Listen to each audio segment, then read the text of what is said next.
আসসালামু আলাইকুম এভরিওয়ান। আজকে নিয়ে এসেছি একটা ভিন্ন রেসিপি। এটার নাম হচ্ছে পেপল শাক। এটা অনেকেই আমরা বিভিন্ন অঞ্চলে বিভিন্ন নামে চিনি। এটা ঔষধি গাছ হিসেবেও পরিচিত। আর এর ফলগুলো মশলা হিসেবেও খাওয়া হয়ে থাকে। আজকে আমি এটা দিয়ে একটা রেসিপি করে দেখাবো। প্রথমে আমি কড়াইয়ে কিছুটা তেল দিয়ে দিয়েছি। এরপর দিয়ে দিচ্ছি 3 টেবিল চামচ বাটা পেঁয়াজ। দিয়ে দিব হাফ টেবিল চামচ আদা রসুন পেস্ট।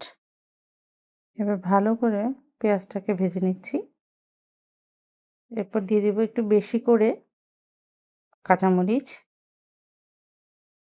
দিয়ে দিচ্ছি 1 টেবিল চামচ মরিচ গুঁড়ো, 1 টেবিল চামচ হলুদ গুঁড়ো আর 1 চা চামচ লবণ। এরপর ভালো করে মশলাটাকে আমি কষিয়ে নিব। মশলাটা যখন কষানো হয়ে যাবে, পাতাগুলো আমি এর মধ্যে দিয়ে দিব। পাতাগুলো দিয়ে একটু নাড়াচাড়া দিয়ে কিছু সময়ের জন্য এটাকে ঢেকে দিব। আমি এখানে কোনো এক্সট্রা পানি অ্যাড করব না। একটু সময় পরে শাকের গা থেকে পানি ছেড়ে দিবে। সেই পানিটা দিয়ে কিন্তু আমার রান্না হয়ে আসবে। আমি এবার আবারও একটু ভালো করে নেড়ে নিচ্ছি।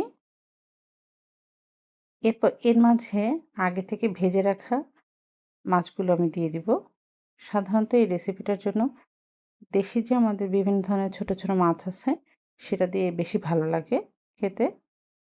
আর এটার স্বাদ তেতো হওয়ার জন্য ঝালের পরিমাণটা একটু বেশি দিলে ভালো হয়। এর জন্য আমি সাথে কিছু সিদ্ধ মরিচ অ্যাড করে দিয়েছি। এবার অল্প কিছু সময়ের জন্য আমি এটাকে ঢেকে দিব। আবারও একটু নেড়ে নিচ্ছি। যতক্ষণ না পর্যন্ত শাকটা সিদ্ধ হয়ে যাচ্ছে, ততক্ষণ আমি রান্না করতে থাকবো। এবার চুলার আঁচটা কমিয়ে দিয়ে আমি আর ঢাকবো না। যখনই বুঝবো পানিটা শুকিয়ে এসেছে, তখন আমি জিরের গুঁড়ো দিয়ে হালকা একটু নেড়ে নিয়ে নামিয়ে নেব।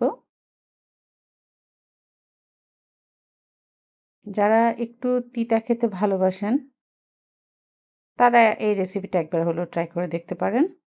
আমার কাছে এটা খুব ভালোই লাগে। আর এটা খেতেও যেমন মজা, তেমনি শরীরের জন্যও বেশ উপকারী।